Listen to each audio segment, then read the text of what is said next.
నమస్తే జీవన్ రేఖ కార్యక్రమానికి స్వాగతం. భుజం నొప్పికి కారణాలు ఏమిటి? అసలు భుజం నొప్పికి మెడ నొప్పికి తేడా ఏంటి? సర్జరీ లేకుండానే భుజం నొప్పుల సమస్యకు పరిష్కారం ఉంటుందా? ఎపియాన్ centre for pain relief founder and director doctor సుధీధార గారు ఈరోజు మనతో లైవ్లో సిద్ధంగా ఉన్నారు. వారిని అడిగి మరిన్ని సందేహాలను నివృత్తి చేసుకుందాం. అలాగే మీకు కూడా ఏమైనా డౌట్స్ ఉంటే స్క్రీన్ మీద కనబడే నెంబర్స్కి ఫోన్ చేసి మీరు ప్రశ్నలకి నివృత్తి చేసుకోవచ్చు సమాధానాలు. ఇక డీటెయిల్స్ క్లియర్గా అడిగి తెలుసుకుందాం. నొప్పి అసలు మెడ నొప్పి అనేది ఎందుకు వస్తుందని సుధీధార గారు నమస్తే అండి. సుధీర్ గారు, ఫస్ట్ అసలు ఈ పెయిన్ అనేది ఎక్కడ స్టార్ట్ అవుతుంది? మెడ నొప్పి అసలు ఎలా వస్తుందండి స్టార్ట్? సో జనరల్గా మనము డే టు డే లైఫ్లో చాలాసార్లు భుజం నొప్పి రావడం కానీ మెడ నొప్పి రావడం కానీ గమనిస్తుంటాం. దీనికి జనరల్ కారణాలు ఏముంటాయంటే రొటీన్ యాక్టివిటీస్. మన డైలీ ఆఫీస్కి పోవడము, ట్రావెల్ చేయడము, అబ్నార్మల్ పొజిషన్స్లో కూర్చోవడము, అబ్నార్మల్ పొజిషన్స్లో పడుకోవడము, సెల్ ఫోన్స్ చూడడము, ఎక్కువసేపు సెల్ ఫోన్ చూస్తూ ల్యాప్టాప్స్ చూడడం, వీటితోటి మెకానికల్గా వచ్చే పెయిన్ ఒకటి ఉంటుంది భుజంలో, ప్లస్ ఆల్సో షోల్డర్లో.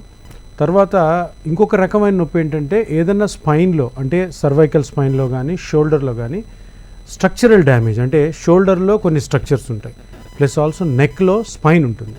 సో నెక్లో స్పైన్లో కానీ షోల్డర్లో స్ట్రక్చర్స్ కానీ ఏమైనా దెబ్బతిన్నా కానీ ఈ పెయిన్ వస్తుంది. సో రెండు రకాలు, ఒకటంటే మనం చేసే డైలీ యాక్టివిటీస్ ప్లస్ ఆల్సో ఆ స్ట్రక్చర్ ఏదైనా డ్యామేజ్ అయినప్పుడు వస్తుంది. భుజంలో జనరల్గా ఒక జాయింట్ ఉంటుంది, ఆ జాయింట్ చుట్టూ కొన్ని మజిల్స్ ఉంటాయి. ఎందుకంటే ఆ జాయింట్ని హోల్డ్ చేయడం కోసము చాలా మజిల్స్ ఉంటాయి అనమాట. చాలా కాదు, ఒక 4 మజిల్స్ ఉంటాయి. సుప్రాస్పైనేటస్, ఇన్ఫ్రాస్పైనేటస్, టెరిస్ మైనర్ అండ్ సబ్స్కాపులారిస్ అని. సో ఈ మజిల్స్లో కానీ ఏదైనా దెబ్బ తగిలినా, లేదంటే మజిల్ వేర్ అండ్ టేర్, ఇప్పుడు ఎక్కువ ఈ కంప్యూటర్ అఫీషియల్స్ మౌస్తో కంటిన్యూస్గా వర్క్ చేయడం వల్ల ఆ మజిల్స్ కొంచెం వీక్ అవుతాయి అనమాట. ఆ మజిల్స్ వీక్ అయినప్పుడు కూడా పెయిన్ రావచ్చు. అదేవిధంగా స్పైన్లో నెక్లో పెయిన్ వచ్చినప్పుడు ఏంటంటే స్పైన్ అరుగుదల అంటాము. స్పైన్స్లో ఒక్కొక్క బోన్ మధ్యలో చిన్న చిన్న డిస్క్ అని ఉంటుంది. ఆ డిస్క్ కానీ అరిగిందనుకోండి, ఆ డిస్క్ అరిగినప్పుడు ఆ డిస్క్ బయటకు వచ్చి ఆ నరం మీద ప్రెషర్ పడుతుంది అనమాట. ఆ నరం మీద ప్రెషర్ పడినప్పుడు ఆ నెక్ ప్లస్ ఆల్సో చెయ్యి మీదకి పెయిన్ వస్తుంది. దీన్ని సర్వైకల్ డిస్క్ ప్రొలాప్స్ అంటాం. సో జనరల్గా ఎక్కువగా ఈ భుజము, మెడ వీటి వల్ల వచ్చిన నొప్పులు దీని ద్వారా వస్తాయి అనమాట. ఇది కాకుండా దెబ్బ తగలచ్చు. స్పోర్ట్స్ పర్సన్లో క్రికెట్ ఆడేవాళ్ళు కానీ, బ్యాడ్మింటన్ ఆడేవాళ్ళు కానీ, టెన్నిస్ ఆడేవాళ్ళు కానీ షోల్డర్ ఇంజురీస్ అవ్వచ్చు, ప్లస్ ఆల్సో నెక్ ఇంజురీస్ కూడా అవ్వచ్చు. సో అవి ఒక డిఫరెంట్ వెరైటీ ఆఫ్ పెయిన్ అనమాట భుజంలోను, నెక్లోను. ఓకే డాక్టర్, కాలర్ నెంబర్ తీసుకుందాం. భద్రాచలం నుంచి తిరుమల రాజు గారు, నమస్తే అండి. నమస్తే అండి, మీ డౌట్ ఏంటో డాక్టర్ గారిని అడగండి. నమస్కారం డాక్టర్ గారు. చెప్పండి సార్. నాకు ఈ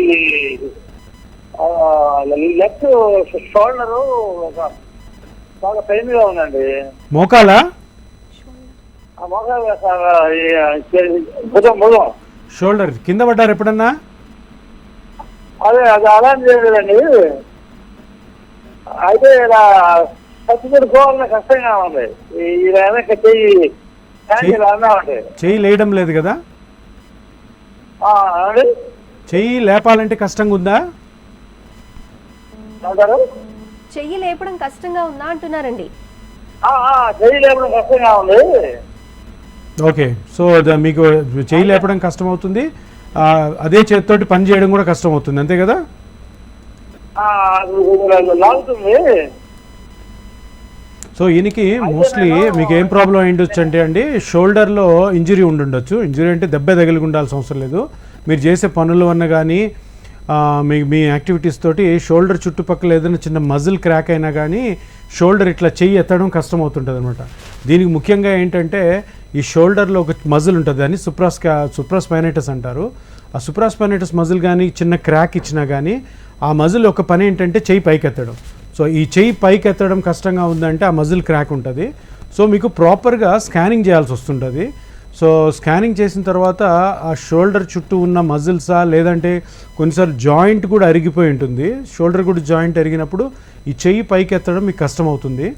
సో ఒక్కసారి కానీ విజిట్ చేశారంటే మీకు చిన్న స్కాన్ ఒకటి ఉంటుంది. ఆ స్కాన్ చేసిన తర్వాత అసలు కరెక్ట్గా ఏ పార్ట్ వల్ల మీకు పెయిన్ వస్తుందో కనుక్కుంటే ఆ పార్ట్ని మళ్ళీ మేము నార్మల్ చేయగలుగుతాం అనమాట. దాన్ని చేసే విధానం కూడాను అది మీ బ్లడ్తోనే జరుగుతుంది. మీ బ్లడ్లో కొన్ని సెల్స్ తీసుకొని ఆ సెల్స్ని ఏ పార్ట్ అయితే డ్యామేజ్ అయిందో ఆ పార్ట్ దగ్గర రిలీజ్ చేయడం ద్వారా ఆ మజిల్ కానీ జాయింట్ కానీ ఎక్కడైతే డ్యామేజ్ అయిందో అది మళ్ళీ నార్మల్ అయ్యి మీ చెయ్యి కంప్లీట్గా నార్మల్గా రేంజ్ ఆఫ్ మోషన్ వచ్చి పెయిన్ లేకుండా ఉండే అవకాశం ఉందండి. ఒకసారి విజిట్ చేయండి, మీకు మంచి సొల్యూషన్ దొరుకుతుంది. ఓకే డాక్టర్, మరో కాలర్ రెడీగా ఉన్నారు. విజయవాడ నుంచి నరసింహులు గారు, నమస్తే అండి.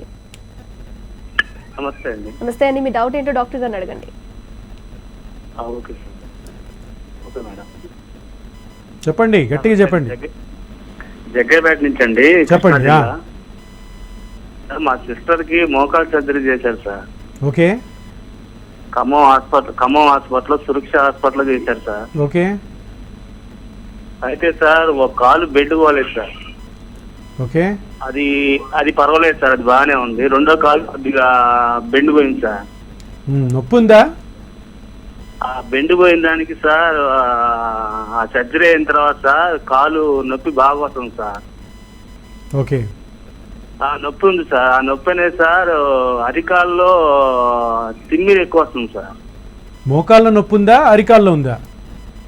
మోకాలు నొప్పి లేదు సార్, మోకాలు సర్జరీ చేశారు సార్. మోకాలు నొప్పి నుంచి ఈ అరికాలు అనేది తిమ్మిరి బాగా వస్తుంది సార్. ఎంత వయసు ఎంత ఆవిడది? వచ్చేది సార్ 50 సంవత్సరాలు అండి. సర్జరీ ఎప్పుడైంది? ఎన్ని సంవత్సరాల క్రితం అయింది? సర్జరీ సార్ 2 నెలలు అయిందండి. సో మోకాళ్ళు ఇప్పుడు బాగానే ఉన్నాయి కానీ అరికాల్లో తిమ్మిరి ఉంది, అంతే కదా? అరికాలు చేసినప్పటి నుంచి తిమ్మిరి తగ్గట్లేదు సార్. డాక్టర్ గారు చెప్పినా కూడా ఏం సమాధానం చెప్పట్లేదు సార్. మొన్న ఓకే. అవును సార్, మొన్న వారం క్రితం ఎక్స్రే తీపిస్తే సార్ కరెంట్ కూడా పెట్టారు సార్. సో ఇప్పుడు అది మోకాళ్ళకి సంబంధించిన ప్రాబ్లం కాదు, ఇది మోస్ట్లీ స్పైన్కి సంబంధించిన ప్రాబ్లం ఏంటది. ఎందుకంటే మోకాలు సర్జరీకి అరికాలుకి సంబంధం ఉండదు. స్పైన్లో నర్వ్స్ కంప్రెస్ అయినా కూడాను ఇట్లా అరికాల్లో మంటలు వస్తాయండి. లేదు దీర్ఘకాలంగా షుగర్ ఉన్నా కూడా పేషెంట్స్లో అరికాల మంటలు ఉంటాయి. సో దీన్ని కొంచెం డిఫరెంట్గా డీల్ చేయాల్సి వస్తుంది. ఒక స్పైన్ ఎంఆర్ఐ కానీ తీసుకుంటే అక్కడ ఏదైనా డిస్క్ ప్రొలాప్స్ వచ్చి నర్వ్స్ కంప్రెస్ అవుతుంటే ఇటువంటి అరికాల్లో మంటలు రావచ్చు. లేదంటే షుగర్ ఉన్నట్టయితే షుగర్ కంట్రోల్లో చేసుకోకుండా వస్తుంది. ఒక్కసారి ఎంఆర్ఐ చేసుకొని దాని తర్వాత ఎవాల్యుయేట్ చేసుకోవడం మంచిదండి. ఓకే సుధీర్ గారు, జనరల్గా మనం పెయిన్ రిలీఫ్కి చాలా మెడిసిన్స్ యూజ్ చేస్తాం, అది స్టార్టింగ్ స్టేజ్. జనరల్గా పెయిన్ రిలీఫ్ కానీ ఈ నొప్పులకి ఫస్ట్ ట్రీట్మెంట్ అనేది ఏముంటుందండి, general treatment? So general treatment అని కాదమ్మా, ఇప్పుడు మనం 2021లో ఉన్నాం. ప్రతి ఒక్కరూ గమనించాల్సిన ఒక ముఖ్యమైన విషయం ఏంటంటే బాడీలో ఏదన్నా పెయిన్ రానివ్వండి, ఒక 10 రోజులు 15 రోజులు నొప్పి ఉండి వెళ్ళిపోతే దాని గురించి మనం అంత పట్టించుకోవాల్సిన అవసరం ఉండదు. ఎప్పుడైతే 15 రోజుల కంటే ఎక్కువ బాడీలో ఏదో ఒక పార్ట్ కానీ నొప్పి కలుగు చేస్తూ ఇబ్బంది పెడుతుంటే ఫస్ట్ థింగ్ మనం చేయాల్సింది ఏంటంటే ఆ పార్ట్లో ఏ స్ట్రక్చర్ డ్యామేజ్ అవ్వడం వల్ల పెయిన్ వస్తుంది. మోకాళ్ళు అయితే మోకాళ్ళని క్షుణ్ణంగా పరీక్ష చేసుకోవాల్సి వస్తుంటుంది. ఎందుకంటే ఒకసారి నొప్పి 15 రోజుల కంటే ఎక్కువ ఉంది అంటే అది మనకు ఒక అలర్ట్ సైన్ అనమాట. అంటే మనల్ని వార్న్ చేస్తుంది, లోపల ఏదో డ్యామేజ్ అయింది, ఆ డ్యామేజ్ని గమనించండి అని. సో అది కానీ గమనించుకోకుండా మనం అట్లే కానీ కాలం గడుపుతున్నామంటే ఫ్యూచర్లో అది చాలా పెద్ద భయంకరంగా సమస్య మారే అవకాశం ఉంటుంది. దాని ద్వారా మీరేంటంటే ఫ్యూచర్లో అనవసరమైన ఆపరేషన్స్కి పోయి దాంతో కాంప్లికేషన్స్ రావడము ఇవి జరుగుతుంది. సో ఎప్పుడైనా కానీ నొప్పి ఒక 15 రోజుల కంటే ఎక్కువ ఉందంటే దాన్ని క్షుణ్ణంగా పరీక్ష చేసుకొని, చాలా స్కానింగ్ పద్ధతులు ఉన్నాయి, అది పరీక్ష చేసుకున్న తర్వాత అర్లీ స్టేజ్లోనే సింపుల్ ట్రీట్మెంట్స్ తోటి పెద్ద సర్జరీస్కి వెళ్లకుండా చిన్న ఇంజెక్షన్ ట్రీట్మెంట్స్ చాలా వచ్చినాయి ఇప్పుడు లేటెస్ట్గా, వాటితో క్లియర్ చేసుకోవాలి. ఈ 15 రోజులు మీరు అడిగిన దాని క్వశ్చన్కి సమాధానం అంటే 15 రోజులు పెయిన్ కిల్లర్స్ వాడచ్చు, చిన్న ఎక్సర్సైజ్ చేసుకో. కానీ అవి చేసిన తర్వాత కూడా పేషెంట్కి కానీ మోకాల్లో కానీ షోల్డర్లో కానీ ఎల్బోలో కానీ రిస్ట్లో కానీ ఎక్కడన్నా పెయిన్ వస్తున్నప్పుడు కంపల్సరీగా ఆ స్ట్రక్చర్ని ఎవాల్యుయేట్ చేసుకోవడం బెటర్ కాదు, మస్ట్. సో అప్పుడే మనము ఫ్యూచర్లో కాంప్లికేట్ కాకుండా చూసుకోగలుగుతాం అనమాట. ఓకే, అయితే Epione centre for pain management అన్న ఇక్కడ స్పెషల్గా ఇందా నుంచి పెయిన్స్ గురించి అయితే మనం మాట్లాడుకున్నాం, ట్రీట్మెంట్ ఏ విధంగా ఉంటుంది? So Epione centre for pain management అంటే ఇది ఒక దీర్ఘకాల నొప్పులకు ఒక multidisciplinary pain management module అనమాట. అంటే ఒక మోకాలు నొప్పి ఉంది అనుకుందాం. సో చాలా రోజు నుంచి మోకాలు నొప్పితే ఒక పేషెంట్ సఫర్ అవుతుంటే ఆ మోకాలు నొప్పి ఎందుకు వస్తుంది, మోకాల్లో ఏం స్ట్రక్చర్స్ ఉంటాయి, అవి ఏమి తినడం వల్ల పెయిన్ వస్తుంది, అది కనుక్కుంటాం ఫస్ట్. ఆ స్ట్రక్చర్ని కనుక్కొని ఆ స్ట్రక్చర్ని తీసేయడమో దానికి కుట్లు వేయడమో దానికి వేరేదేం చేయకుండా ఆ స్ట్రక్చర్ని న్యాచురల్గా పేషెంట్ యొక్క ఓన్ బ్లడ్తోనే మళ్ళీ నార్మల్ స్టేజ్కి తీసుకురావడం. ఇప్పుడు మోకాలు అరిగిపోయింది గుజ్జు అరిగిపోయింది అని అంటుంటాం అనమాట. సో ఇదేంటంటే దీని ఆస్టియోఆర్థరైటిస్ అంటాం. దీనికి ఇప్పుడు వరకు ఉన్న ట్రీట్మెంట్ ఆప్షన్స్ ఏంటంటే ఇనీషియల్గా పెయిన్ కిల్లర్స్ వాడడం, చిన్న ఎక్సర్సైజ్ చేయడం. సో ఆ పెయిన్ కిల్లర్స్ వాడడము, ఎక్సర్సైజ్ చేయడం ద్వారా జరిగేది ఏంటంటే ఆ రోజుకి ఏదో కొంచెము మనకి పెయిన్ రిలీఫ్ ఉన్నట్టు ఉంటుంది, కానీ ఆ లోపల కార్టిలేజ్ గుజ్జు ఏదైతే అరుగుతుందో అది అరిగి చాలా అరిగిపోయిన తర్వాత పెయిన్ సివియర్ అయిన తర్వాత ఆపరేషన్కి వెళ్తుంటారు. సో ఎపియాన్ పెయిన్ సెంటర్లో ఏంటంటే ఈ పేషెంట్ ఎవరైతే పెయిన్తో వస్తారో ఆ పెయిన్, మోకాల నొప్పిలో వచ్చిన నొప్పికి గల కారణాన్ని స్కాన్స్ ద్వారా కనుక్కొని ఎటువంటి ఆపరేషన్ లేకుండా పేషెంట్ యొక్క ఓన్ బ్లడ్తోనే, పేషెంట్ బ్లడ్లో కొన్ని ప్లేట్లెట్స్ అనే కణాలు ఉంటాయి, ఆ ప్లేట్లెట్స్ మీద గ్రోత్ ఫ్యాక్టర్స్ అనే కణాలు ఉంటాయి. ఈ గ్రోత్ ఫ్యాక్టర్స్ని తీసుకెళ్ళి ఎక్కడైతే గుజ్జు అరిగిపోయిందో, ఎంత అరిగిందో చూసుకొని కరెక్ట్గా ఆ సెల్స్ని అక్కడ వదలడం ద్వారా ఎటువంటి ఆపరేషన్ లేకుండా చిన్న చిన్న ఇంజెక్షన్స్తోనే మళ్ళీ దాన్ని నార్మల్ చేసి పేషెంట్ హ్యాపీగా నడవగలిగేటట్టు తన పనులు తను చేసుకునే ఇదొక స్పెషలైజ్ సెంటర్ అనమాట. సో ఇప్పటి వరకు మనం 3 years నుంచి ఇది స్థాపించబడింది. దీంట్లో మనం ఆల్మోస్ట్ 3000 మెంబర్స్కి మోకాలు నొప్పి ఉన్న వాళ్ళకి ఆపరేషన్ లేకుండా చిన్న చిన్న ఇంజెక్షన్ ద్వారా కంప్లీట్ రిలీఫ్ ఇచ్చే వాళ్ళందరూ కూడా హ్యాపీగా ఉన్నారు ఇప్పుడు. ఓకే, అయితే స్టార్ట్ అయ్యి 3 years నుంచే ఇక్కడ స్టార్ట్ అయిందంటారు ఈ ప్రాసెస్ అనేది. సో నిజం చెప్పాలంటే ఆపరేషన్స్, కుట్లు ఇవన్నీ ఒక పెయిన్తో సంబంధించిన దీనికి ఈ ట్రీట్మెంట్ విధానం ఏ విధంగా ఉంటుంది, ఈ ట్రీట్మెంట్ తీసుకుంటే పెయిన్ ఉంటుందా, ఈ డౌట్స్ ఉన్నాయి, క్లియర్ చేయండి డాక్టర్. సో ఇప్పుడు ఏంటంటే ఇప్పుడు చెప్తున్నట్టు మోకాలు నొప్పికే కాకుండా షోల్డర్కి కానీ, నెక్కి కానీ, రిస్ట్కి కానీ, పాదాలకి కానీ, ప్లస్ ఆల్సో టెన్నిస్ ఎల్బో అంటాం, ఇక్కడ ఎల్బో దగ్గర వచ్చే అన్ని కండిషన్స్లో కూడాను నొప్పి ఉండి కంటిన్యూస్గా బాధ పెడుతూ ఉన్నప్పుడు మీరు కానీ విజిట్ చేసినట్టయితే ఫస్ట్ చిన్న చిన్న స్కాన్స్ చేసి ఏ స్ట్రక్చర్ డ్యామేజ్, ఇప్పుడు మోకాలే తీసుకున్నట్టయితే మోకాల్లో ఒకవేళ కార్టిలేజ్ డ్యామేజ్ అయితే కార్టిలేజ్కి, లేదంటే లిగమెంట్స్ డ్యామేజ్ అయితే లిగమెంట్కి, మెనిస్కస్ డ్యామేజ్ అయితే మెనిస్కస్కి ఫస్ట్ దాన్ని కనుక్కొని ఎక్కడ డ్యామేజ్ అయింది, ఏ పార్ట్లో డ్యామేజ్ అయింది, ఎంత డ్యామేజ్ అయింది, దాని ప్రకారము ఆ పేషెంట్కి ఒక ప్రోటోకాల్ తయారు చేస్తాం అన్నమాట. ఈ ప్రోటోకాల్ ఏముంటుందంటే ఎన్ని సిట్టింగ్స్ పేషెంట్ మన దగ్గరికి రావాలి. సో పేషెంట్ వచ్చిన తర్వాత పేషెంట్కి కూడాను ఈ పర్టికులర్ కండిషన్ గురించి పూర్తిగా వివరించబడుతుంది. సో ఇది జరుగుతుంది నీలో, సో నువ్వు ఈ ట్రీట్మెంట్ తీసుకోవాలి, పెద్ద పెద్ద సర్జరీకి వెళ్ళాల్సిన అవసరం లేదు. సో చిన్న చిన్న ఇంజెక్షన్స్ ద్వారా ఎలాగా ఆ పర్టికులర్ పేషెంట్కి మనం ట్రీట్ చేస్తామో పూర్తిగా వివరించిన తర్వాత కొద్దిపాటి బ్లడ్ పేషెంట్ దగ్గర నుంచి తీసుకుంటాం. మీరు అక్కడ వీడియో చూస్తున్నట్టు కొద్దిగా బ్లడ్ తీసుకొని ఆ బ్లడ్ని ప్రాసెస్ చేసి కొన్ని సెల్స్ని మనం బయటికి తీస్తాం అనమాట. దీన్నే గ్రోత్ ఫ్యాక్టర్స్ అంటారు. ఈ గ్రోత్ ఫ్యాక్టర్స్ని ఎగ్జాక్ట్గా ఆ పేషెంట్లో ఒకవేళ మోకాల్లో గుజ్జు అరిగిపోయింది, ఎక్కడ అరిగిపోయింది, ఎంత అరిగిపోయింది, ఎక్కడైతే అరిగిపోయిందో అక్కడ ఈ సెల్స్ని రిలీజ్ చేయడం ద్వారా చిన్న చిన్న ఇంజెక్షన్స్ ద్వారానే అక్కడ రిలీజ్ చేయడం ద్వారా మళ్ళీ ఆ సెల్స్ నార్మల్, ఆ స్ట్రక్చర్ నార్మల్ స్టేజ్కి వస్తుంది. ఇక్కడ మనం చేసేది ఏంటంటే గుజ్జు ఎప్పుడైతే అరిగిపోతుందో గుజ్జు థిక్నెస్ మనం మెజర్ చేస్తాం. మోకాల్లో గుజ్జు ఉంటుంది, దాని థిక్నెస్ మెజర్ చేస్తాం. ఆ థిక్నెస్ ఉండాల్సిన రేంజ్ కంటే తక్కువ ఉందనుకోండి, ఈ సెల్స్ వేయడం ద్వారా దాన్ని మళ్ళీ ఆ నార్మల్ స్టేజ్కి తీసుకొస్తాం అనమాట. సో ఈ పర్టికులర్ విధానాన్ని రీజనరేటివ్ అంటారు. ఇప్పుడు మామూలుగాను పేషెంట్ ఎవరైతే మోకాలు వయసు పైబడి అరిగిపోయిన నొప్పితో ఉన్నారో వాళ్ళని డీజనరేషన్ అంటాం. డీజనరేషన్ అంటే అరిగిపోవడం. ఇదేంటంటే వాళ్ళ ఓన్ బ్లడ్తోనే రీజనరేట్ చేస్తారు. డీజనరేషన్ ఇది regeneration, that's why it is called regenerative therapy అనమాట. సింపుల్ ఇంజెక్షన్స్తో చేస్తాము. ట్రీట్మెంట్ మొత్తం కూడాను పేషెంట్ ఓన్ బ్లడ్తోనే జరుగుతుంది. సో మీ అందరికీ పాటికి అర్థమైంటుంది, ఓన్ బ్లడ్తో జరుగుతుంది అనగానే ఎటువంటి కాంప్లికేషను, ఎటువంటి సైడ్ ఎఫెక్ట్స్ ఉండవు. పేషెంట్ చక్కగా వస్తారు, బ్లడ్ కొంచెం కొద్దిపాటి బ్లడ్ తీస్తాము, ప్రాసెస్ చేసి ఆ సెల్స్ని మళ్ళీ కార్టిలేజ్లో వదలడం ద్వారా మళ్ళీ పికప్ అయ్యి పెయిన్ తగ్గి ప్లస్ ఆల్సో వాళ్ళ యాక్టివిటీస్ ఇంక్రీజ్ అయ్యి హ్యాపీగా ట్రీట్మెంట్ ఎండ్ చేసుకుంటారు అన్నమాట. ఫారెన్ ఎలిమెంట్ ఏది బాడీలోకి ఇంజెక్ట్ అయ్యే ఛాన్సెస్ ఏది లేదు. ఎటువంటి కెమికల్ కానీ ఎటువంటి మందులు కానీ మోకాల్లో రిలీజ్ చేయబడవు, ఓన్లీ వాళ్ళ బ్లడ్డే. అందుకనే ఇది 100% safe without any complications, side effects. Okay doctor, caller ఉన్నారు తీసుకుందాం. హైదరాబాద్ నుండి పద్మావతి గారు, నమస్తే అండి. నమస్తే మేడం. నమస్తే అండి, డౌట్ ఏంటో అడగండి డాక్టర్ గారిని. నాకు మోకాల్లో బాగా పెయిన్ వస్తుంటే మొన్న ఎంఆర్ఐ తీపిస్తే ఏసీఎల్ టేర్ అన్నారు, బాగా కంప్లీట్ గా టేర్ అయిపోయిందని చెప్పారు. ఓకే, ఎంత మీ ఏజ్ ఎంత? నా ఏజ్ 40 అండి. మీరు కింద పడ్డారా? అంటే ఇప్పట్లో పడలేదు, ఎప్పుడో అది 13 years బ్యాక్ ఒకసారి బండి మీద నుంచి పడ్డాను. ఓకే, అప్పుడు ఏం నొప్పి లేదు, ఇప్పుడు స్టార్ట్ అయింది. అంటే మధ్యలో ఊరికే కొంచెం వచ్చింది కానీ అది అట్లా ఎక్స్రేలు అవి తీయలేదు, ఊరికే మందులు ఇచ్చారు. ఓకే ఓకే, నాకు ఒకటి చెప్పండి అమ్మా, మీరు నడుస్తున్నప్పుడు పెయిన్ ఉంటుందా లేదంటే ఇట్లా స్లిప్ అయినట్టు అనిపిస్తుందా మోకాలు? స్లిప్ అయిపోయినట్టు అట్లా అప్పుడు అసలు కింద కూర్చోవటమే కానీ లేచి నడవలేను. నడిస్తే నొప్పి ఉంటుందా? ఉంటుంది, అసలు లేచి నించోవాలంటేనే కష్టం. యా, సో మీకేంటంటే అమ్మా ఎప్పుడో కింద పడ్డారు కాబట్టి దాని ద్వారా మీకు లిగమెంట్ టేర్ అయి ఉండదు. నాకు తెలిసి మీరు 40+ కాబట్టి మీకు మోకాలు నొప్పి ఇప్పుడు రావడానికి కారణము ఏసీఎల్ టేర్ అయి ఉండదు. ఏసీఎల్ టేర్ మీ ఎంఆర్ఐలో ఉన్నా కూడాను ఏసీఎల్ టేరు దెబ్బ తగలకుండా అది క్రాక్ అయితే అది నొప్పి కలుగు చేయదు. జనరల్గా నడుస్తున్నప్పుడు స్లిప్ అవ్వడం ఉంటుంది కాలు. పెయిన్ ఉంది అంటే మోస్ట్లీ మీకు మోకాల్లో అరుగుదల ఉండుండొచ్చు. సో అది మనం కనుక్కోవాలా, ఎందుకంటే ఎంఆర్ఐలో ఓన్లీ ఏసీఎల్ టేర్ ఉందని చెప్పి మీకు నొప్పి వస్తుందంటే దానికి దీనికి కొరిలేషన్ కుదరదు.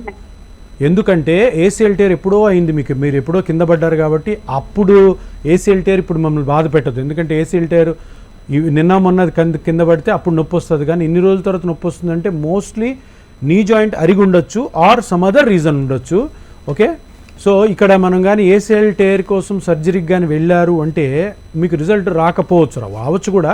బట్ ఏంటంటే ఇంకా క్షుణ్ణంగా పరీక్ష చేసి అసలు కార్టిలేజ్ ఎంత ఉంది, యాక్చువల్లీ కార్టిలేజ్ వల్ల ఆర్ అదర్వైజ్ రియల్గానే ఏసీఎల్ వల్ల. ఏసీఎల్ వల్ల ఇన్ని సంవత్సరాల తర్వాత పెయిన్ రాదమ్మా, ఓన్ ఇన్స్టెబిలిటీ ఉంటుంది. అంటే నడుస్తున్నప్పుడు ఇట్లా కాలు స్లిప్ అయినట్టు ఉంటుంది. అది కొంచెము మనం కొంచెం క్లెవర్గా దాన్ని ప్రాపర్గా ఎవాల్యుయేట్ చేసుకోవాల్సి వస్తుంది. అట్లా ఎవాల్యుయేట్ చేసుకోకుండా సర్జరీ కానీ వెళ్ళారంటే ప్రాబ్లమ్స్ పడతారు. ఒకసారి విజిట్ చేయండి, మా అసెస్మెంట్ తోటి ప్లస్ ఆల్సో మా స్కాన్స్ ద్వారా ప్రాపర్గా మీకు జరుగుతున్న ఇబ్బంది కారణం ఏంటో కనుక్కొని దాన్ని చిన్న ఈ రీజనరేటివ్ థెరపీ ద్వారానే మిమ్మల్ని కంప్లీట్గా రికవర్ చేసే ట్రై చేయొచ్చు. ఓకే డాక్టర్, ఇంకో కాలర్ రెడీగా ఉన్నారు, తీసుకుందాం. విజయమ్మ గారు నెల్లూరు నుంచి. నమస్తే అండి విజయమ్మ గారు. నమస్తే అండి, మీ డౌట్ ఏంటో అడగండి. సార్ చాలా రోజుల నుంచి ఎన్నో నొప్పి ప్రాబ్లం సార్. చెప్పండి. తిరుపతి తర్వాత రాయవేలూరు అంతా తిరుగుకొని వచ్చాను. నెల్లూరు ఎముకల స్పెషలిస్టులు అందరు ఉన్నారు, అందరి దగ్గరే చూశాను. అయ్యో, సరే కావు, కొంచెం కూడా తగ్గడం లేదు సార్. ఎన్నో పోసార్లు ఎక్కువ చేరిపోయి ఉంది, ఆపరేషన్ కుదరదు అని చెప్పేశారు. అది అట్టున్న 7-8 సంవత్సరాల నుంచి దాంతో అట్టేడుతుండగా 2 సంవత్సరాల నాడు క్యాన్సర్ వచ్చింది. హైదరాబాద్ పోయి క్యాన్సర్ ఆపరేషన్ బెస్ట్ క్యాన్సర్ వచ్చింది, తీసేపించుకున్నా. ఈ బాధ ఎక్కువగా ఉంది సార్. నడువుల కాడి నుంచి కాళ్ళు మొత్తం పట్టుబడిపోతున్నాయి సార్. 2 కాళ్ళ మీదకి వస్తుందమ్మా నొప్పి? 2 కాళ్ళు వస్తున్నాయి సార్ ఇప్పుడు. ఎంఆర్ఐ ఎప్పుడైనా చేయించారా? చాలా తీపిచ్చా సార్. ఎంఆర్ఐ స్కానింగ్ మొత్తం రాయవేలూరులో కానీ తిరుపతి కానీ ఇక్కడల్లా అన్ని దిక్కులా తీపిచ్చా సార్.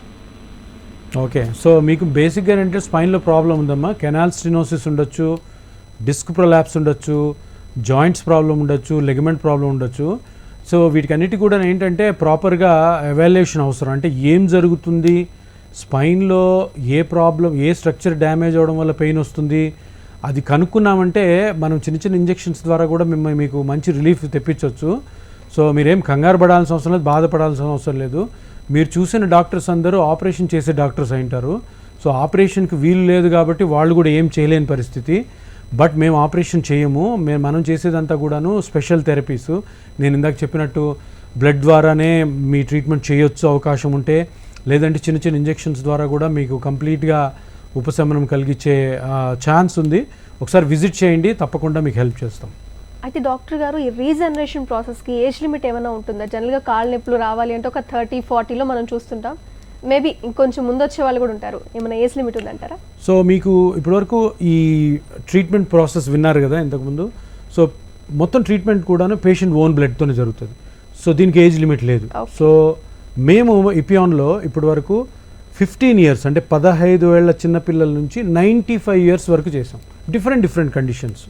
95 yearsలో 4-5 చేసాము. వాళ్ళు మోకాళ్ళు అరిగిపోయినాడు. ఎందుకంటే 95 ఏళ్ళు వాళ్ళు బతికారంటే వాళ్ళ మోకాలు ఎట్లా అరిగిపోయి ఉంటుంది. సో 95 ఏళ్ళు మోకాళ్ళు అన్ని రోజులు ఉండదు. సో వాళ్ళు నడవాలనుకుంటారు, నొప్పితో ఉంటారు, సర్జరీ చేయలేము 95 yearsలో. సో అటువంటి వాళ్ళకి ఇది చాలా అంటే బెస్ట్ ట్రీట్మెంట్ అనమాట. పర్టికులర్గా 70 నుంచి 90, 95, 100 కూడా ఒకవేళ మా దగ్గర రాలేదు 100 పేషెంట్. 95 years వాళ్ళకి వచ్చిన వాళ్ళలో in case knee joint pain వచ్చింది, షోల్డర్ పెయిన్ వచ్చింది, సో సర్జరీ చేయలేరు. సో ఫిజియోథెరపీలు చేస్తే సెట్ కాదు, మందులు తినలేరు, మందులు తింటే కిడ్నీ ప్రాబ్లం వచ్చే అవకాశం ఉంది. సో ఇటువంటి వాళ్ళకి ఇటువంటిది ఒక పెద్ద బోన్ అనమాట ఈ ట్రీట్మెంట్. ఎందుకంటే వాళ్ళ ఓన్ బ్లడ్తోనే ట్రీట్ చేస్తాం కదా. ఫస్ట్ ఆఫ్ ఆల్ సేఫ్, మంచి జరగకపోయినా చెడు జరగకూడదు. సో ఇంప్రూవ్మెంట్ గ్యారంటీగా ఉంటుంది. ఎంత ఇంప్రూవ్మెంట్ ఉన్నదని చేస్తుంటే అర్థం ఉంది, సేఫ్ ట్రీట్మెంట్. సో అటువంటి ఇంకోటి చిన్నపిల్లల్లో నేను 15 ఇయర్స్ అని చెప్పిన 15 ఇయర్స్లో చిన్న లిగమెంట్స్ కట్ అయ్యి పెయిన్ఫుల్గా ఉండి స్కూల్స్కి వెళ్ళలేని వాళ్ళు, స్పోర్ట్స్ ఇంజరీస్, ఇప్పుడు 15 ఇయర్స్ 20 ఇయర్స్లో బ్యాడ్మింటన్ ఆడేవాళ్ళు ఉంటారు పిల్లలు, టెన్నిస్ ఆడేవాళ్ళు ఉంటారు. జనరల్గా వాళ్ళ లిగమెంట్స్ కానీ మజిల్స్ కానీ స్ట్రాంగ్గా ఉంటే కొంచెం అంటే ఫోర్స్ కంటే ఎక్కువ యూజ్ చేసినప్పుడు అవి కూడా కట్ అవుతాయి. సో అటువంటి వాళ్ళు కూడా సేఫ్గా ఈ ట్రీట్మెంట్ చేయొచ్చు అండ్ సేఫ్గా వెరీ ఎఫెక్టివ్గా. సో మంచి రిలీఫ్ వచ్చి వాళ్ళకి ఏ కాంప్లికేషన్స్. ఇప్పుడు ఎట్లా ఉంటుందంటే ఇప్పుడు ఏదైనా చిన్న వయసులో షోల్డర్కి కానీ నీ జాయింట్కి కానీ ఇంజురీస్ అయినప్పుడు సర్జరీకి కానీ వెళితే, సో సర్జరీలో ఫాస్ట్గా సర్జరీ అయిన తర్వాత ఫాస్ట్గా మళ్ళీ అరిగిపోయే అవకాశం ఉంటుంది అనమాట. సో ఆ జాయింట్ని ఆ లిగమెంట్స్ని ఎంత వీలైతే అంత న్యాచురల్గా ఉంచడమే మంచిది. ఆ న్యాచురల్గా ఉంచే ట్రీట్మెంటే ఈ బ్లడ్తో చేసే ట్రీట్మెంట్ అనమాట. సో రీజనరేషన్ అన్నారు అంటే దీనికి పర్టికులర్ ఎలిమెంట్తో సంబంధం ఉండదు. మేబీ గుజ్జు అరిగిపోయినా లేదా బోన్లో ఏమైనా ప్రాబ్లం ఉన్నా అన్నిటికీ ఈ పర్టికులర్ ఒక ట్రీట్మెంట్ సరిపోతుందంటారా ట్రీట్మెంట్? సో బోన్స్కి జనరల్గా చెయ్యము.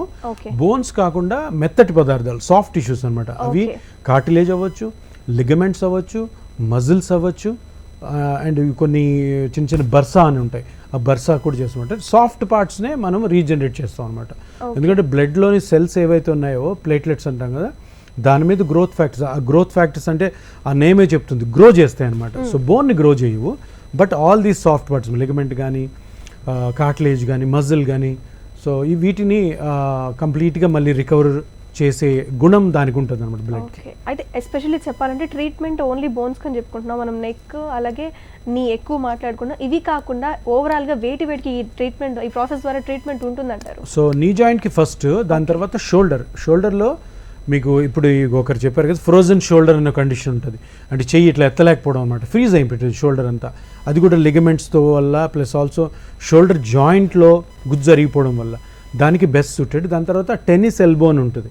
టెన్నిస్ ఎల్బోని ఇది స్పోర్ట్స్ పీపుల్కి వస్తుంటుంది అనమాట. ఈ ఎల్బో పెయిన్ ఉంటుంది, వాళ్ళు ఏది మొయ్యలేరు, గేమ్స్ ఆడలేరు, స్పోర్ట్స్ పీపుల్ ఎక్కువ వస్తుంటుంది. సో దానికి కూడా చాలా మంచి ట్రీట్మెంట్ ఇది. ఎందుకంటే చాలా పెద్ద sports people like Rafael Nadal, Sachin Tendulkar, Tiger Woods, వీళ్ళందరూ కూడాను వాళ్ళకి ఎప్పుడైతే ఎల్బో ప్రాబ్లమ్స్ వచ్చాయో ఈ ట్రీట్మెంట్ తీసుకొని రికవర్ అయ్యారు. దాని తర్వాత హీల్లో వస్తుంది, అంటే అరికాల్లో చీలమండ అంటాం. అది నడుస్తుంటే పెయిన్ వస్తుంది, పొద్దున్న లేగానే సివియర్ పెయిన్ ఉంటుంది మోకాలు అరికాల్లో. సో తర్వాత నడుస్తుంటే చాలా పెయిన్ వస్తుంది అనమాట. దానికి కూడాను ఇది బెస్ట్. అంటే FDA అని food and drug administration of America అని ఉంటుంది, దాని అప్రూవల్ ఉన్నవి ఈ 4 ప్రొసీజర్ అనమాట. Knee joint, shoulder joint, tennis elbow and also plantar fasciitis. అంటే కొన్ని కేసెస్ ఆఫ్ స్పైన్లో కూడా వీటిని యూజ్ చేయొచ్చు అనమాట. సో ఈ ట్రీట్మెంట్ తీసుకోవడం వల్ల ఏమైనా ప్రాబ్లమ్స్, కాంప్లికేషన్స్ ఏమైనా వస్తాయా? లైక్ సైడ్ ఎఫెక్ట్స్ అనుకోవచ్చు, ఇది జనరల్ వర్డ్ కాబట్టి. సో మళ్ళీ ఇప్పుడు మనం ఇంతకుముందు ట్రీట్మెంట్ విన్నాం కదా, ట్రీట్మెంట్ ప్రాసెస్ అంతా కూడాను పేషెంట్ యొక్క ఓన్ బ్లడ్తోనే జరుగుతుంది. పేషెంట్ ఓన్ బ్లడ్ని ప్రాసెస్ చేసి అదే సెల్స్ని మనము బాడీలో ఇంజెక్ట్ చేస్తున్నప్పుడు ఎటువంటి కాంప్లికేషన్ ఉండదు, ఎటువంటి సైడ్ ఎఫెక్ట్. కొద్దిగా చిన్న సైడ్ ఎఫెక్ట్ అంటే ఆ ఇంజెక్షన్ చేసినప్పుడు ఆ ఇంజెక్షన్ పెయిన్ ఒక 1 day 2 days ఉండొచ్చు, దానికి కూడా ట్యాబ్లెట్స్ పెడతాం. ఆ నొప్పి కూడా ఉండకుండా ప్రతి ఇంజెక్షన్కి ముందు కూడా ఫస్ట్ అక్కడ లోకల్ అనస్థీషియా ఇచ్చి నంబ్ చేసి మొద్దుపరిచి తర్వాత ఇంజెక్షన్. సో ఇంజెక్షన్ చేస్తున్నప్పుడు కూడా నొప్పి ఉండదు. జనరల్గా ఏ పేషెంట్ కూడా ఇప్పుడు వరకు మేము చేసిన కొన్ని వేల కేసుల్లో ఎవరు కూడాను కాంప్లికేషన్ కానీ సైడ్ ఎఫెక్ట్స్ తోటి మా దగ్గర రాలేదు, ఎప్పుడు రాలేదు. So they are all happy and simple safe procedure కాబట్టి they all love it. Okay. So doctor garu అసలు ప్రాసెస్ ఏంటి చెప్పారు, దేనికి ప్రాబ్లమ్కి సొల్యూషన్ ఉందని చెప్పారు. ఇక ఓవరాల్గా ఈ బ్రాంచెస్ ఎపియాన్ పెయిన్ మేనేజ్మెంట్కి ఎక్కడెక్కడ ఉన్నాయి, ఎక్కడికి వచ్చి ట్రీట్మెంట్ తీసుకోవాలి, క్లారిటీ ఇవ్వండి. సో ప్రస్తుతానికైతే మన జూబ్లీ హిల్స్లోనే ఉంది, జూబ్లీ చెక్ పోస్ట్లో. నా వితిన్ 2 months మనము కుకట్పల్లిలో స్టార్ట్ అవుతుంది, అండ్ ఇంకో 2-3 monthsలో కూడా చెన్నై అండ్ వైజాగ్లో సెంటర్ స్టార్ట్ అవుతున్నాయి. ఇప్పటి వరకు అయితే జూబ్లీ హిల్స్ చెక్ పోస్టే ఒకటి. సో ఒకవేళ ట్రీట్మెంట్ తీసుకుంటే జూబ్లీ హిల్స్ దగ్గరకు వస్తేనే ట్రీట్మెంట్ దొరుకుతుంది. సో ఈ ఎపియాన్ పెయిన్ మేనేజ్మెంట్ ఏదైతే ఉందో దీనికి సంబంధించి ఏజెస్కి ఏది సంబంధం లేదన్నారు. అలాగే ప్రాసెస్లో సిట్టింగ్స్ ఉంటాయని చెప్పారు మీరు ఇందాక. ఇది ఒకటి అడగడం మర్చిపోయాను, సిట్టింగ్స్ ఎంత టైం ఉంటుంది, లేదా ఎఫర్ట్ చేయగలరా లేదా? సో సిట్టింగ్స్ ఎలా ఉంటాయంటే అండి, ప్రతిదీ కండిషన్ ప్రకారం ఫస్ట్ మనం పేషెంట్ వచ్చినప్పుడు ఎగ్జామిన్ చేస్తాం. ఎగ్జామిన్ చేసిన తర్వాత కొంత ఐడియా మనకు వస్తుంది పేషెంట్ని నేను ఎగ్జామిన్ చేసినప్పుడు.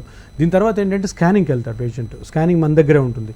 ఆ స్కానింగ్ చేసిన తర్వాత పక్కాగా ఏ స్ట్రక్చర్ అరిగిపోయింది, ఎంత అరిగిపోయింది, ఎక్కడ అరిగిపోయింది కనుక్కున్న తర్వాత ఆ పేషెంట్కి ఒక సపరేట్ ప్రోటోకాల్ ఉంటుంది. అది ఒక సిట్టింగ్ అవ్వచ్చు, 2 సిట్టింగ్ అవ్వచ్చు, 3 అవ్వచ్చు, 4 అవ్వచ్చు. సో అది పేషెంట్ బట్టి ఉంటుంది అనమాట. బట్ ఎప్పుడు ఏ సిట్టింగ్కి వచ్చినా కూడాను 1-2 అవర్సే మా దగ్గర ఉంటారు. సో చాలా దూరం నుంచి వస్తారు మాకు. వచ్చి ట్రావెల్ చేసి వస్తారు, వచ్చి 1-2 అవర్స్ ఉండి వెంటనే వెళ్ళిపోతారు. సో అది పెద్ద ఇష్యూనే కాదు, ఎందుకంటే హాస్పిటల్ అడ్మిషన్ అవసరం ఉండదు. మీరు ఉండాల్సింది మా దగ్గర 2 అవర్సే. ఓ 2 to 3 అవర్స్ పెట్టుకొని వస్తే మళ్ళీ వెంటనే రిటర్న్ అయిపోవచ్చు. సో ట్రీట్మెంట్ ప్యాటర్న్ మటుకు ఏ విధంగా ఇబ్బంది ఉండదు. సో చాలా ఫ్రెండ్లీ అట్మాస్ఫియర్ ఉంటుంది ఈపీఆన్లో. రాగానే ప్రాపర్గా రిసీవ్ చేసుకోవడం, ప్రాపర్గా అడ్రస్ చేయడం, పెద్ద టీం ఉంటుంది, చాలామంది డాక్టర్స్ ఉంటారు. సో అందరు స్పెషలైజ్డ్ డాక్టర్స్, వాళ్ళు ప్రాపర్గా ఎక్స్ప్లెయిన్ చేసి ఎవ్రీ మూమెంట్లో ప్రతి పేషెంట్కి వాళ్ళు చేయాల్సిన విధానాలు ఏంటి, వాళ్ళకి సంబంధించిన ఎక్సర్సైజెస్ ఏంటి, వాళ్ళు ఏ పనులు అయితే డేంజరస్గా చేస్తున్నారో అవి ఆపడము, ఏవైతే ఎంకరేజ్ చేపించి వేరే చేయడం, ఇవన్నీ కూడా team of doctors, team of staff తోటి చేస్తుంటాము. So treatment process is very very easy. Okay, nice treatment అండి. ఈ ట్రీట్మెంట్ లేక ఇన్నాళ్ళు పెయిన్ కిల్లర్స్ తీసుకోవడం టాబ్లెట్స్ ద్వారా ఈ ట్రీట్మెంట్ చాలా బాగుంది. సో చాలా ప్రెజెంట్ మీకు ఇప్పుడైతే జూబ్లీ హిల్స్ దగ్గర ఉందని చెప్పారు. థ్యాంక్ యూ సో మచ్ సుధీధారా గారు. సో వ్యూవర్స్ చూసారు కదా, Epione centre for pain management మనకు వచ్చే పెయిన్స్ని తగ్గించడానికి ఒక ట్రీట్మెంట్ వచ్చేసింది. సో జూబ్లీ హిల్స్ దగ్గర ఈ బ్రాంచ్ ఉందని చెప్తున్నారు. సో బ్రాంచెస్ పెంచుకోవచ్చు. ప్రజెంట్ అయితే జూబ్లీ హిల్స్ దగ్గర ట్రీట్మెంట్ దొరుకుతుంది. ఖచ్చితంగా నీ పెయిన్, ఇంకా ఏమైనా జాయింట్ పెయిన్స్ దగ్గర ఉన్న వాళ్ళు ట్రీట్మెంట్ తీసుకోవచ్చు. So no side effects. కాబట్టి ఇది వాళ్ళ జీవన రేఖ. చూస్తూనే ఉండండి హెచ్ఎం టీవీ.